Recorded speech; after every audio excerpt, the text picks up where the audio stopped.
कल यानी कि 1 दिसंबर 2022 को भारतीय रिजर्व बैंक रिटेल यूजर्स के लिए अपने डिजिटल रुपी का लॉन्च करने जा रहा है। डिजिटल रुपी आने के बाद आपको अपनी जेब में कैश लेकर घूमने की जरूरत नहीं पड़ेगी। आम नोटों की ही तरह इसे यूज कर सकेंगे, लेकिन डिजिटली। ई रुपी एक डिजिटल टोकन की तरह काम करता है।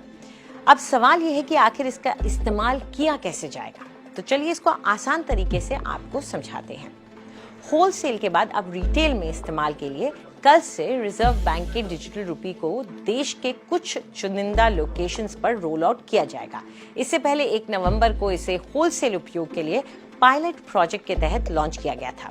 सेंट्रल बैंक डिजिटल करेंसी यानी कि CBDC वास्तव में ब्लॉकचेन सहित अन्य टेक्नोलॉजी पर आधारित एक करेंसी है। होलसेल डिजिटल करेंसी का इस्तेमाल जहां वित्तीय संस्थाएं करती हैं, वहीं रिटेल करेंसी का उपयोग आम लोग कर सकते हैं, यूजर्स कर सकते हैं, जैसे कि आप और हम। भारतीय करेंसी का डिजिटल स्वरूप ई रुपी को बैंकों के माध्यम से डिस्ट्रीब्यूट किया जाएगा। यूजर्स बैंकों द्वारा पेश किए गए और मोबाइल फोन और डिवाइसेस में स्टोर डिजिटल वॉलेट्स के माध्यम से ई रुपी के साथ ट्रांजैक्शंस कर सकेंगे। इसे आसानी से आप मोबाइल से एक दूसरे को भेज पाएंगे और हर तरह के सामान को भी खरीद पाएंगे। इस डिजिटल रुपये को पूरी तरह से RBI ही रेगुलेट करेगा।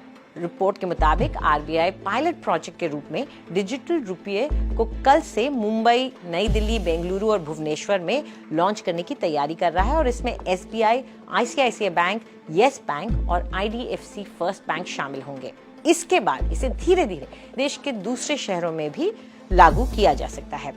अगर आप किसी को ई रुपी ट्रांसफर कर रहे हैं तो ये एक P2P कैटेगरी यानी कि पर्सन टू पर्सन कैटेगरी में आएगा, और अगर आप किसी दुकान से सामान खरीद रहे हैं तो भुगतान पेमेंट टू मर्चेंट कैटेगरी में आएगी।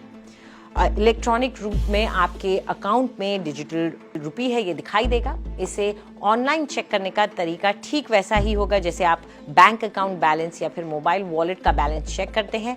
अगर इस डिजिटल करेंसी को UPI से जोड़े जाने की भी तैयारी होती है और ऐसा कहा जा रहा है कि हो सकती है, तो इससे काफ़ी सुविधा होगी।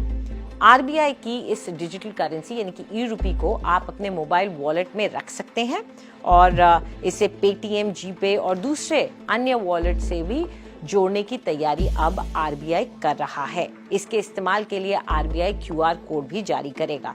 तो ये एक तरीका है जिससे आप अपना जो भी ट्रांजैक्शन है वो नकद की बजाय एक डिजिटल ई रुपी के जरिए कर सकते हैं। आपको हमारा ये वीडियो कैसा लगा कमेंट सेक्शन में हमें ज़रूर बताएं। देश और दुनिया की तमाम बड़ी खबरों के लिए सब्सक्राइब करें आज तक।